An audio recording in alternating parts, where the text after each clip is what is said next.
موصوف تشریف لائے اور حضرت عمر رضی اللہ تعالیٰ عنہ کے عنوان پر تقریر پیش فرمائیں۔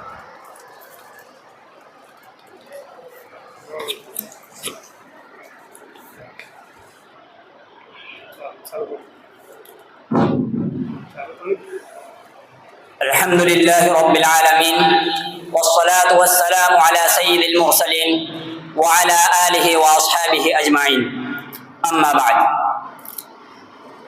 میرے مشفق و مربی اساتذہ کرام اور میرے عزیز ساتھیوں، فاروق اعظم سیدنا عمر بن خطاب رضی اللہ تعالیٰ عنہ عظمت اسلام کے ستون تھے۔ آپ کی خلافت اسلامی فتوحات و ترقیات کا نشان تھی۔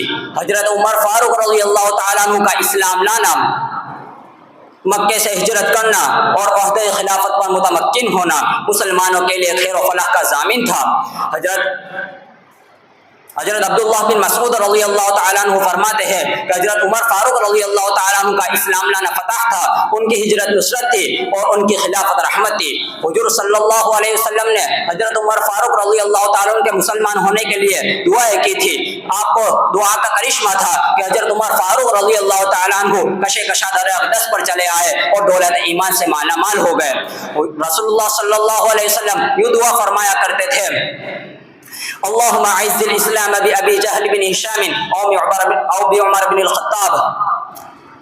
اے اللہ، ابو جہل بن ہشام یا عمر بن خطاب کے ذریعے اسلام کو عزت دے۔ حضور صلی اللہ علیہ وسلم کی یہ دعا حضرت عمر فاروق رضی اللہ تعالیٰ عنہ کے حق میں قبول ہوئی۔ بس آپ ایمان لے آئے اور خانہ کعبہ میں آ کر علل نماز ادا کی۔ جب مکے سے مدینہ کی طرف ہجرت کرنے کا وقت آیا تو حضرت عمر فاروق رضی اللہ تعالیٰ عنہ سب سے پہلے خانہ کعبہ میں گئے، خانہ کعبہ کا طواف کیا، پھر مجمع کفار کو مخاطب کر کے فرمایا کہ میں اس وقت ہجرت کر رہا ہوں، یہ مت کہنا کہ عمر چھپ کر ہجرت کر گیا اور ہم کو اطلاع نہ دی۔ سن لو، اگر جو اپنی بیوی کو بیوہ اور بچوں کو یتیم کرنا چاہتا ہے وہ آئے اور مجھے روکے، لیکن کسی کی ہمت نہ ہو سکی کہ حضرت عمر رضی اللہ تعالیٰ عنہ کی طرف قدم بڑھانے کی جرات کرتا۔ آپ کا دور خلافت اسلامی آن بان اور شان و شوکت کا دور تھا، فتوحات کا ایک سلسلہ روا تھا جو بڑھتا چلے جا رہا تھا۔ مخالفین اسلام خس و خاشاک کی طرح بہے جا رہے تھے، کسی کی مجال نہیں تھی کہ اسلامی حکومت سے ٹکر لے سکے۔ جس نے ٹکرانے کی کوشش کی اس کے برق سے اڑ گئے، اس کا وجود پارا پارا ہو کر فضا میں تحلیل ہو گیا۔ حضرت عمر رضی اللہ تعالیٰ عنہ کو خلافت سپرد کرنے کے بعد حضرت ابو بکر رضی اللہ تعالیٰ عنہ نے فرمایا تھا کہ اگر اللہ مجھ سے پوچھے گا کہ آپ نے کس کو، اے ابو بکر تو نے کس کو خلافت سپرد کی، تو میں جواب دوں گا اے اللہ، اس وقت تیری مخلوق میں جو سب سے بہتر تھا میں اسی کو خلیفہ بنا کر آیا ہوں۔ حضور صلی اللہ علیہ وسلم ارشاد فرماتے ہیں لو کان بعدی نبی لکان عمر بن الخطاب، کہ اگر میرے بعد کوئی نبی ہوتا تو عمر بن خطاب ہوتے۔ حضرت عمر رضی اللہ تعالیٰ عنہ کا رعب و دبدبہ اس عالم تھا، حضرت عمر رضی اللہ تعالیٰ عنہ کا رعب و دبدبہ کا یہ عالم تھا کہ شیطان اگر نام سن لیتا تو وہ بھی بھاگ جاتا تھا۔